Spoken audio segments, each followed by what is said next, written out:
What we're going to be doing on our field trip Saturdays, we're going to be going out to estuary with oysters at Goose Island State Park, Aransas Bay, near the mouth of the Guadalupe River, the Guadalupe watershed, and we're going to be putting oyster shells into the environment so the larval stages of the oysters will attach to them and we'll grow more oyster reefs, so we'll improve water quality there, and that'll be a good thing.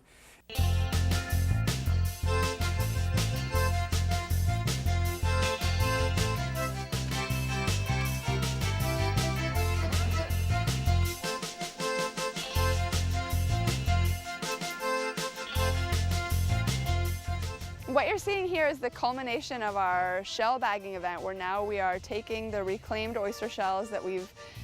recycled from restaurants. We've placed them inside of these mesh bags, and now we're taking those mesh bags filled with oyster shells and we're putting them down in an area of reef that is degraded to provide new habitat for baby oysters to attach themselves to and form new reef. So these bags of oyster shells are forming new habitat for oysters, but also forming new habitat for the fishes and shrimps and crabs that also use them as a home. Getting the kids outside and active and in the environment where the oysters are, because even though I'm using Google Earth and showing them on a map where we're going to go and where oysters are, once they get out to the reef and actually walking out in the water, and you know, they can feel the temperature of the water, they see the turbidity of the water, and the sights, the smells. And